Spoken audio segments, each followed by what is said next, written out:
জাহিলি যুগে 7 জন যুবক কি বলছিল গিয়া, কোন বাচ্চার সামনে মূর্তি পূজা করতে হবে, কিন্তু 7 জন যুবক বুক টান করে দাঁড়ায় গেল। সেই 7 জন যুবক বুক জন টান করে দাঁড়াইলো।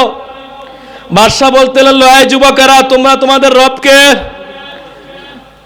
অরাবাতনা আলা কুলুবিহিম ইজ কামু ফাকালু রব্বুনা রব্বুনা রব্বুস সামাওয়াতি ওয়াল আরদ লান নাদউ মিন দুনিহি ইলাহান লাকাদ কুলনা ইযান শাতাতা।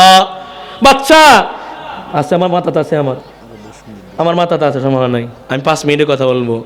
বাচ্চা, আপনি মূর্তি পূজা করেন, দেখেন 7 জন যুবক, আমি সেই 7 জন যুবক 2024-এ চাই। আমি 7 জন যুবক এই 6 ঘন্টার মাদ্রাসা থেকে চাই। আমি 7 জন যুবক 1 নং ওয়ার্ড গাইটাল যুব সমাজ থেকে চাই। এই 7 জন যুবক যদি দাঁড়ায় যায় আজকে, আগামীকালকের প্রভাতে যখন সূর্য উদিত হবে, 7 জন যুবক 70 লক্ষ রূপ ধারণ করবে। যদি এইভাবে চলতে থাকে, প্রতিদিন ঘুমে যাইবো, হাইরে বাংলাদেশ কেন ভালো হয় না, বাংলাদেশ ভালো হবে না আমি আব্দুর রহিম ভালো না হলে। বাংলাদেশের পুলিশ খারাপ হয়ে গেছে, এগুলো ড্রেস পাল্টাও, ড্রেস পাল্টাইলে হবে না, পুলিশকে ইসলাম দিয়ে সাজাতে হবে।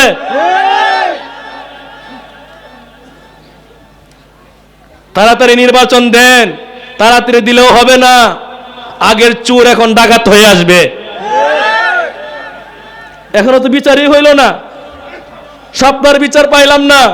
আমার কথাগুলো কি কঠিন হয়ে যেতেছে? কঠিন হয়ে গেল বলবো, কারণ আমি জাহিলি যুগে আছি। ইসলাম দিয়ে দেশ চালাইবো আমি বলতে পারি না। হ্যাঁ, 7 জন যুবক বলল, বাচ্চা, আপনি মূর্তি পূজা খুব করতে থাকেন। রব্বুনা রব্বুস সামাওয়াতি ওয়াল আরদ লান নাদউ মিন দুনিহি ইলাহা লাকাদ কুলনা ইযান শাতাতা।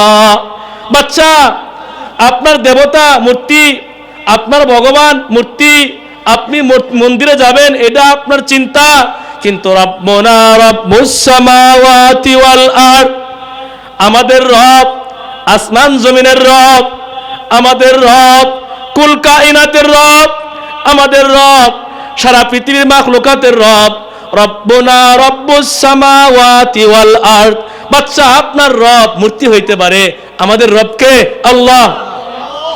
আল্লাহ যখন এই কথা শুনলো, যুবকরা ভয় পাইলো, গ্রেফতার করে নিয়ে চলে গেল। কোথায় যাইব? 7 যুবক মিলে গর্তে চলে গেল। গর্তে চলে যাওয়ার পরে তারা ঘুম দিল, 1 দিন না 2 দিন না, 309 বছর। কত? 309 বছর। 309 বছর কেন ঘুমাইলো? মূর্তি পূজক বাচ্চার দিন শেষ হয়ে গেল। তখন বাচ্চা আসলো খ্রিস্টান বাইদুসিস, সম্রাট বাইদুসিস। আল্লাহকে আল্লাহ মানে, নবী ঈসা আলাইহিস সালামকে নবী মানেন, সব ঠিক আছে। এমন খ্রিস্টান বাচ্চার যুগে একটা সমস্যা দেখা গেল। সমস্যাটা কি? যুগের লোকরা আল্লাহকে মানে, যুগের লোকরা নবী ঈসা আলাইহিস সালামকে মানে, কবর মানে, হাসর মানে, মিজান মানে, জান্নাত মানে, জাহান্নাম মানে, সব মানে। সমস্যা একটা। সমস্যা কি? আল্লাহ সব ক্ষমতার অধিকারী, ঠিক আছে, আল্লাহ একটা কাজ পারবেন না। কাজটা কি?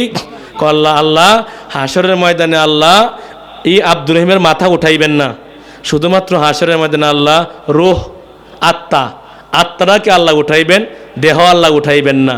এই সমস্যা দেখা দিল। এই সমস্যা দেখা দিল 550 খ্রিস্টাব্দের পাশাপাশি সময়ে। কত? 550। আর আমরা কত সনে আছি? ওই যুগের লোকরা আল্লাহকে মানে, নবীকে মানে, সব ঠিক আছে। সমস্যা একটা, যে আল্লাহ হাসরের ময়দানে উঠাইবেন, কিন্তু বান্দার দেহ আল্লাহ উঠাইবেন না। কি উঠাইবেন? শুধুমাত্র আত্মা আর রূহ। দেখি অনেক সময় কবরবাসীদের রুহের মাগফিরাত কামনায়, এটা ভুল। কবরবাসীদের রুহ না, জান্নাতে যদি যায় শুধুমাত্র রুহ যাবে না দেহ যাবে? জান্নাতে শুধু কি রুহ যাবে না দেহ যাবে? জাহান্নামে শুধু রুহ যাবে না দেহ যাবে? তাই লাগবো আমরা কবরবাসীদের মাগফিরাত কামনায়, রুহ না। এই সমস্যার সমাধান কি করে হবে? ইতিহাস জানা আছে, আমি সংক্ষেপে বলতেছি। সেই 7 যুবকের মধ্যে এক যুবককে আল্লাহ তাআলা সবাইকে জাগ্রত করাইলেন। সবাইকে জাগ্রত করার পরেও 7 জনের মধ্যে বড়জন মিকসাল মিনা সে চলে গেল। 309 বছর ঘুমানোর পরে বাদশাহ, অনেক বড় ইতিহাস আপনাদেরকে সংক্ষেপে নিয়ে আসতেছি। বাচ্চা পেরাশানিতে পড়ে গেল, আমি এই সমস্যার সমাধান কি করে করব। 7 যুবকের মধ্যে এক যুবক সামনে হাজির হইল। সামনে হাজির হওয়ার পরে বাদশাহ বলতে লাগলো, তুমি কোত্থেকে এলে? বলে বলবো না। আই বলো, না হয় তোমাকে ফাঁসির কাষ্টে ঝুলাইবো।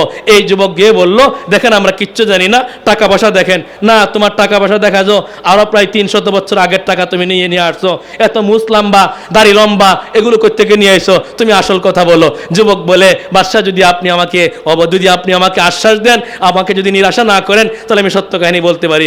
আমরা কয়েকজন যুবক কিছুদিন আগে ঘুমাইছিলাম। বাদশাহ তখন তার রাজভবনের মধ্যে সংসদ ভবনে নেমপ্লেটের দিকে তাকায় দেখলো এই সেই 7 যুবক, সর্বকালের সর্বশ্রেষ্ঠ 7 যুবক। যেই 7 যুবক ইতিহাস সেই সূরা কাহফের ভিতরে আমার আল্লাহ মুহাম্মদুর রাসূলুল্লাহ সাল্লাল্লাহু আলাইহি ওয়াসাল্লামকে সেই 7 যুবকের কাহিনী শোনায়া বলেন, ইন্নাহুম ফিতয়াতুন আমানু বিরাব্বিহিম ওয়াজিদনাহুম হুদা। আই নবী, আপনাকে কি সেই 7 যুবকের কাহিনী বলবো না?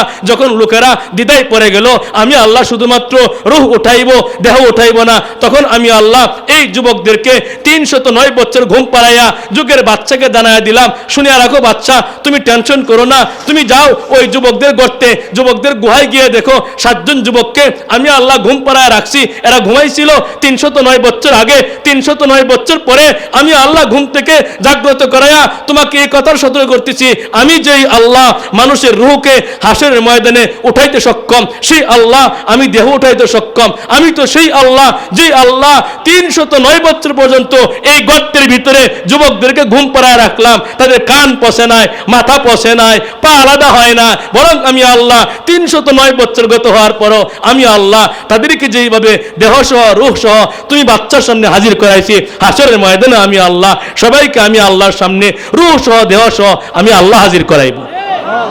এটা ছিল এই জন্য ঘুমাইছিল।